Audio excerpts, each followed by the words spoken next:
Assalamualaikum warahmatullahi wabarakatuh. Selamat pagi, selamat siang, selamat malam teman-teman pembelajar marketing. Kita kembali lagi belajar di lab pemasaran ya. Ingat, kita sekarang berada di lingkaran yang ketiga. Ingat, kita masih berada di lingkaran yang ketiga. Lingkaran yang ketiga kita bicara tentang marketing value. Setelah sebelumnya kita bicara tentang bagaimana service. Sekarang kita bicara tentang brand. Oke. Saya kira kata-kata brand ini tidak asing buat teman-teman semuanya. Tapi sebetulnya ada kekuatan yang harus kita perhatikan sebagai seorang pemasar dari kata brand itu. Bagaimana kita bisa meng-create agar brand itu punya equity. Karena nggak ada artinya kita punya produk kemudian punya brand tapi brand itu nggak punya equity. Kenapa demikian? Bisa jadi kalau kita punya produk, kita punya brand, dan brand kita punya kekuatan atau equity, justru value yang terbesar yang akan kita rasakan itu adalah dari kekuatan mereknya itu sendiri, bukan dari kualitas produknya. Tahu lagi, bukan dari kualitas produknya. Bahkan konsumen beli produk kita bukan karena produk kita berkualitas, tapi konsumen beli produk kita karena memang kekuatan merek kita. Seringkali saya kasih ilustrasi kalau teman-teman ya kan melakukan pembelian terhadap AMDK, air mineral dalam kemasan itu kan. Oke lah, kasusnya apakah teman-teman itu beli AMDK itu karena kualitas airnya atau karena kekuatan mereknya itu sendiri. Bisa jadi yang dilakukan oleh teman-teman atau yang lainnya itu karena adalah kekuatan merek itu sendiri. Karena memang tidak ada informasi yang jelas terkait dengan kualitas air yang mereka jual. Dan sampai sekarang tidak ada yang berani mengklaim bahwa kualitas airnya itu yang paling bagus, yang paling jernih, yang paling menyehatkan, kan nggak ada. Yang diangkat mungkin bukan karena itunya sekarang, yang diangkat karena kemasannya, diangkat karena ada rasanya, diangkat karena yang lainnya. Karena memang susah untuk mengukur bahkan mengklaim bahwa itu yang punya kualitas air yang terbaik. Sehingga bisa kita simpulkan bahwa terkadang ketika brand punya equity yang kuat, maka kita bisa mengatur strategi penetapan harga. Maka kita bisa menggunakan namanya pricing maker. Kita bisa tentukan harga berapapun, kita menghendaki profit margin berapapun, oke aja. Karena merek kita yang berbicara, karena merek kita yang bisa berbuat seperti itu, bukan karena kualitas produk kita. Sama-sama produknya, sama-sama kualitasnya, beda merek, harga beda jauh. Ya kan? Atau mungkin sama-sama produknya, ya kan? Kemudian sama merek, kita jualnya di tempat yang berbeda, harga bisa berbeda juga. Nah, dengan demikian, selain tadi di awal atau kemarin kita bicara bagaimana kita bisa meng-create produk kita agar punya produk yang berkualitas, bagaimana kita meng-create agar produk kita itu kasih sentuhan servis, ya yang ketiga adalah bagaimana kita meng-create brand dan bagaimana kita mengupayakan agar brand kita itu punya equity. Kalau kita punya nama, kalau Anda punya nama, kemudian nama kita itu nggak punya kekuatan, ya kita tidak bisa menjual diri kita, sama. Tapi kalau kita punya nama, kemudian nama kita punya kekuatan, ya orang akan beli kita. Artinya orang akan beli kemampuan kita. Karena kita sudah punya nama, misalkan seperti itu. Oke, berikutnya. Saya bicara tentang secara prinsip aja. Prinsip kalau kita bicara brand, fungsi dari brand itu kan sebagai jembatan sebetulnya. Maka saya kasih ilustrasi, ini kan salah satu jembatan kebanggaan orang Indonesia kan di sini kan, ya kan? Salah satu fungsi dari brand itu kan sebagai jembatan. Jembatan antara siapa? Jembatan antara produsen konsumen. Berarti kalau fungsinya jembatan kan berarti kan menghubungkan. Ya, menghubungkan. Karena kalau tidak ada jembatan, kalau nggak ada brand pun orang susah loh akan mengenali produk kita. Sama kalau nggak ada jembatan, kalau nggak ada brand, pemasar pun perusahaan pun juga kesulitan untuk mengenalkan produknya. Loh, kenapa? Karena di pasar itu kan kompleks. Di pasar itu nggak mungkin produk kita hanya sendirian, nggak mungkin. Kita mau nawarin apapun pasti di luar sana itu ada pesaingnya. Anda mau jual jasa apapun di luar sana mesti ada pesaingnya. Anda mau jual sepatu ribuan pesaing Anda. Anda mau jual baju apalagi ratusan ribu. Anda mau tawarkan jasa cuci motor banyak, cuci mobil apalagi ya kan, cuci otak ngerti saya. Nah, kalau Anda mau tawarkan jasa gali kubur pun kita punya pesaing kan. Maka karena memang pesaing itu banyak, ya bagaimana kita memberikan nama, kita memberikan merek sehingga itu akan menjadi jembatan. Bahkan bagi pelanggan pun akan bisa mengenali, oh ternyata selama ini dipakai adalah brand A. Oh selama ini yang brand memberikan value terbaik itu adalah yang B dan seterusnya. Maka sekali lagi secara prinsip fungsi dari brand itu adalah sebagai jembatan. Berarti bagaimana kita akan mampu membangun jembatan itu yang bagus sehingga akan memperlancar hubungan antara kita dengan konsumen. Konsumen kenal kita dan kita juga bisa mengenalkan produk kita. Ini yang pertama. Kisah yang kedua kan kayak gini, kalau kita bicara tentang salah satu produk mie yang legendaris di Indonesia lah, ya kan? Bagaimana di lini produk mie instan ini sampai sekarang mungkin Indomie masih menjadi market leader. Ya kan, Indomie masih jadi market leader, artinya ya dia akan menjadi pemimpin pasar di lini produk itu. Kenapa? Karena bisa kita pastikan bahwa brandnya Indomie itu punya brand equity yang terhebat. Berarti apa? Indomie itu mampu menguasai di benak pelanggan untuk lini produk mie instan. Ya meskipun di belakangnya Indomie itu ada mie sedap, ada sari mie, ada super mie, ada mie rakyat, ada mie yang lainnya. Tapi yang terdepan dan menguasai itu Indomie. Bahkan kan sampai orang latah ketika kita bepergian ke tempat wisata, ya kan, ada Indomie, ya, tapi mereknya apa? Ya karena memang saking kuatnya Indomie di situ. Berarti semakin kuat semakin banyak opportunity untuk masuk ke dalam benaknya pelanggan. Semakin kuat kita menguasai benak pelanggan, berarti ada equity terbesar juga kita menjadi market leader. Semakin kuat kita jadi market leader, berarti kita akan semakin banyak profit margin di situ. Seperti itu tingkatannya. Ini di lini produk Indomie dan masih banyak contoh-contoh yang lainnya. Silakan teman-teman nanti bisa cari sendiri. Mana brand yang punya equity yang kuat, mana brand yang mampu menjadi market leader di lini produk tertentu. Nah, ini kan kalau kita bicara tentang definisi sih, ya kan? Ini definisi konseptual brand dari American Marketing Association. Jadi kalau kita bicara merek itu kan sebetulnya bisa merupakan kombinasi ya. Jadi merek itu bisa berupa nama, bisa berupa istilah, bisa tanda, simbol, rancangan, atau kombinasi di antara nama dan simbol, nama dan istilah, nama dan tanda, dan sebagainya. Ya kan? Kemudian yang dimaksudkan untuk mengidentifikasi, maka tak sebut tadi. Ya kan? Kalau kita punya produk tapi nggak ada namanya, ya orang bisa jadi nggak akan beli produk kita. Kita ngomong ini yang terbagus, yang terbaik, tapi nggak ada mereknya, orang nggak akan beli kok. Misalkan saya bisa buat smartphone kayak gini kan, dan bisa saya pastikan smartphone saya ini lebih bagus, lebih hebat, lebih kuat dari merek-merek yang sekarang ada. Silakan beli dengan harga lebih murah, belum tentu Anda mau. Loh kenapa? Karena nggak ada mereknya. Berarti bisa jadi pertimbangan konsumen ketika beli smartphone itu kan kualitas bukan segala-galanya, fitur bukan segala-galanya, tapi di dalamnya itu ada bagaimana kekuatan dari sebuah merek. Ya kan?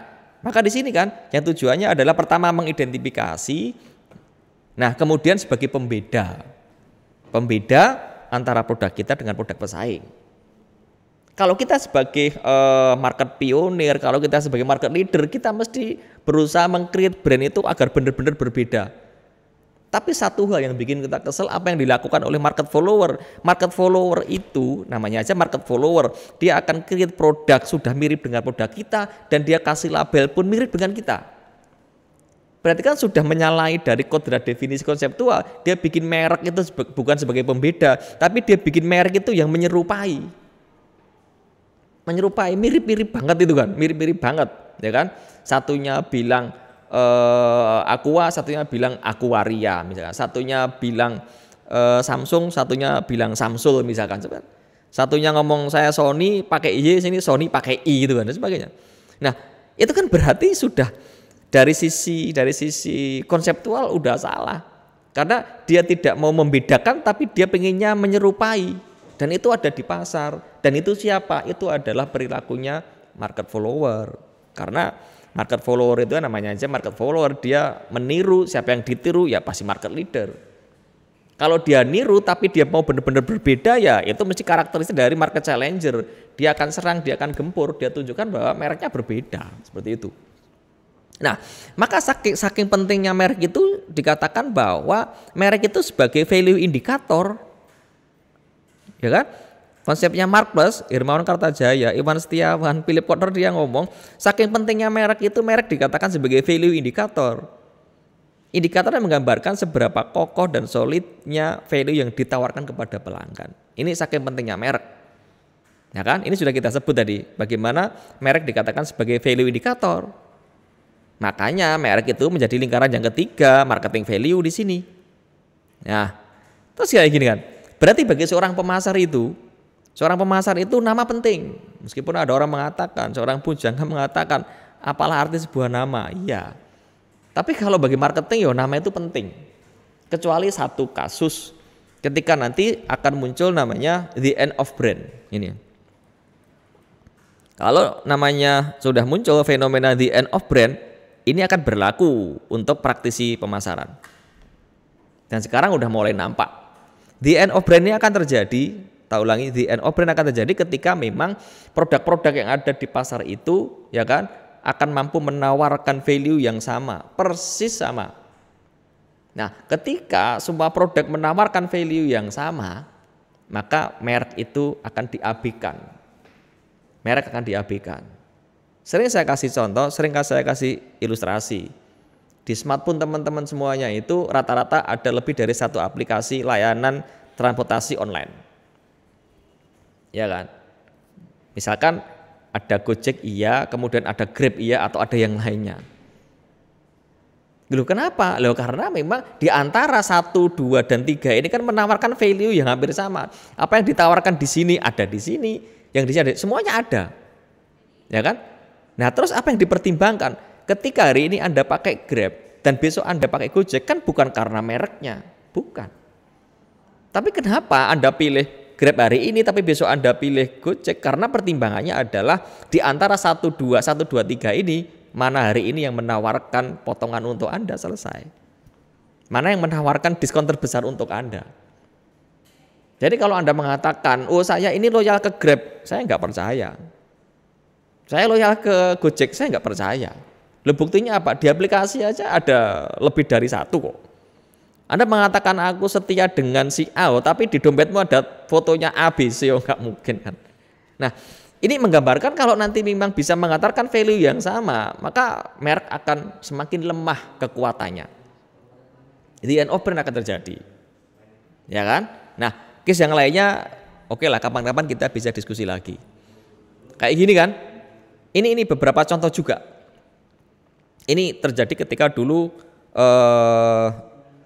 di dunia otomotif, terutama di Indonesia yang kita kenal, ya kan, Jepang mulai digempur motor Cina, ya kan? Kita kenal pada saat itu motor Cina kayak gini kan, Mochin ini, motor Cina itu kan terkenal dulu harganya murah, modelnya sama persis dengan apa yang ditawarkan motor-motor Jepang. Nah maka Jepang juga cerdas juga kan, dia ketika dia khawatir nanti marketnya diambil, maka dia keluarkan misalkan ini, keluarkan motor Hondanya, disebut dengan Legenda, ya kan? Legenda ini kan satu-satunya motor Jepang yang saya kenal atau mungkin Anda kenal, ya kan? Ini kan harganya murah, motor Jepang Honda yang murah itu Legenda, yang lainnya nggak ada. Tapi sekarang Legenda nggak ada lagi. Kenapa? Emang sengaja Legenda ini dibuat, Legenda ini diluncurkan untuk membendung serangan dari motor Cina pada saat itu. Ya kan? Tolong diingat kembali, kalau yang nggak ngerti ya bisa cari di internet lah. Dulu ketika motor Jepang ini punya Shogun, Cina bikin Shogun. Ketika Yamaha bikin namanya Jupiter, Cina bikin Jupiter, ya kan? Ketika Supra itu ada Supra X, kemudian Cina buat Super X dengan model yang sama. Brandnya mirip-mirip itu kan. Nah, kan? Itu emang sengaja gempur gitu kan. Nah maka daripada nanti pasarnya ini hilang ya buat aja. Dia klaim bahwa ini juga punya Honda, ini punya Jepang, punya Honda, harganya murah. Oke lah, konsumen kesini semua. Dan ini ditarik dari pasar karena ini nggak nyerang lagi. Sekarang nggak ada kan motor Cina. Karena ini nggak nyerang ya udah kita tarik mundur aja daripada kita kehabisan energi. Ini mundur sekarang. Maka nggak ada. Anda cari dimanapun nggak ada sepeda motor Honda Legenda keluaran tahun 2021 nggak ada. Nggak ada. Tahun 2020 nggak ada. Itu bagi saya special edition kan. Karena emang menahan gempuran dari para pesaingnya. Seperti itu. Ini case di tahun berapa ya? 90-an lah. 98 sampai awal tahun 2000. Ya, maka bisa dikatakan untuk motor ya Cina memang tidak bisa gempur. Tapi untuk elektronik ya sekarang Cina udah mulai masuk. Dulu kita agak nggak pede ketika pakai barang elektronik Cina, ya sekarang hampir semuanya Cina. Perabot rumah tangga kuasai Cina lah sekarang kan. Ya, karena dia udah bisa masuk ke sana ya. Tapi motor kita masih belum ya. Mobil udah mulai masuk sekarang. Ya kan, mobil sekarang orang udah pede pakai Wuling dan lain sebagainya. Nanti akan gempur terus dengan motor listriknya mungkin yang paling baru. Nah, kemudian value bagi perusahaan apa kalau kita bicara brand? Value bagi perusahaan tadi kan kita bisa tetapkan harga premium, kita bisa perluasan merek. Gimana sih case-nya kalau kita punya brand yang punya kekuatan, kita bisa lakukan perluasan merek? Ini kan kesempatan. Misalkan sekarang ya, saya kasih kasus. Sekarang itu misalkan mereknya Vario ya, Vario. Ya ketika Vario sekarang itu mereknya kuat, ya udah dia perluasan merek aja. Dia bikin varian-varian apa? Ada Vario A, Vario B, Vario Techno, Vario apa? Karena nama Vario ini udah kuat banget. Atau misalkan kita ambil merek yang besar lah, misalkan ini Toyota. Ketika Toyota itu udah punya brand equity yang kuat, ya sini kan perluasan merek. Buatlah Toyota Avanza, Toyota Innova, Toyota apa, Toyota ini itu. Ini kesempatan. Karena apa? Toyota kuat. Apapun yang dikeluarkan Toyota itu orang akan aware. Apapun yang dikeluarkan Toyota itu orang akan punya trust yang tinggi karena tadi sudah punya kekuatan merek. Apapun yang dikeluarkan oleh Samsung misalkan ya is oke. Maka Samsung buat A, B, C, D dan sebagainya. Dan value yang berikutnya bagi perusahaan bicara tentang brand itu adalah keunggulan bersaing di sini. Ya, ini kalau kita bicara bagaimana brand itu punya value bagi perusahaan. Teman-teman, ini tingkatan dari merek itu ada atribut, ada manfaat, ada nilai dan seterusnya, teman-teman nanti bisa pelajari. Sejak awal kita bicara brand equity, sejak awal kita bicara bagaimana merek punya kekuatan kan. Nah, kalau kita bicara merek punya kekuatan seperti ini. Brand equity itu apa? Brand equity itu adalah kekuatan dari satu brand. Ini bisa menambah, bisa mengurangi nilai dari brand, ya kan? Kemudian bisa diketahui dari respon konsumen. Nah, bagaimana untuk bisa sampai pada tingkatan brand equity itu kan?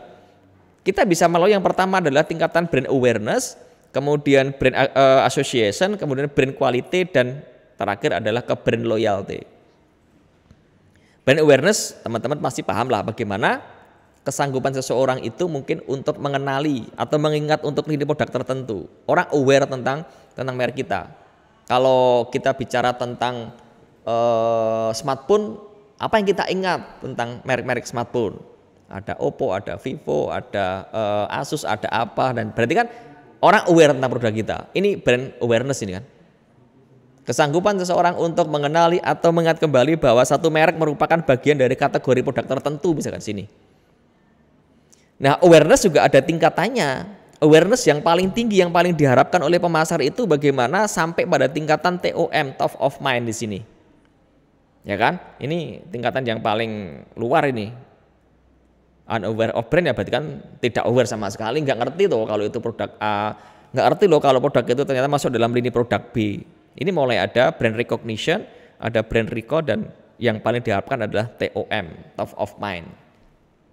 Ketika merek kita sudah punya awareness yang kuat dan pada tingkatan top of mind itu kan ya berarti merek kita yang paling depan, merek kita yang menguasai lah, ya kan, untuk lini produk tertentu. Kemudian perceived quality, nanti bicara persepsi konsumen terhadap keseluruhan dari kualitas dan layanannya. Brand association berarti kesan yang muncul di benak pelanggan terkait dengan merek kita. Kemudian brand loyalty, bagaimana ukuran seseorang pada sebuah merek, kesetiaan seseorang pada sebuah merek. Nah, yang terakhir kalau kita bicara tentang brand ya, bagaimana level sikap pelanggan terhadap merek. Level yang pertama, ya kan? Atau level satunya itu Orang akan mengganti merek untuk alasan harga. Ini apa ya, sikap yang paling lemah lah. Orang itu akan pindah merek cuma pertimbangannya karena harga. Hari ini saya bangga pakai merek A, tapi ketika besok ada merek B nawarin harga yang murah, saya pindah aja. Yaitu sikap yang pertama. Level yang kedua, pelanggan tidak puas tapi tidak ada alasan berganti merek. Ya. Yang ketiga, pelanggan puas dan rugi bila dia ganti merek. Maka ya nggak mau ganti-ganti lah, ya kan? Yang keempat, ya kan, ini menghargai merek. Dan yang kelima adalah pelanggan terikat ke merek tertentu. Sini sudah ada advocacy. Ini berarti tingkatannya adalah brand loyalty di sini.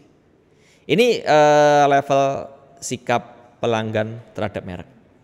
Itu teman-teman yang bisa saya sampaikan terkait dengan bagaimana merek, bagaimana definisi merek, bagaimana kita harus berusaha meng-create merek kita itu punya equity sehingga kita akan memperoleh banyak keuntungan dari merek yang kita create. Semoga bermanfaat. Mohon maaf atas segala kesalahan dan kekurangan. Saya akhiri, assalamualaikum warahmatullahi wabarakatuh.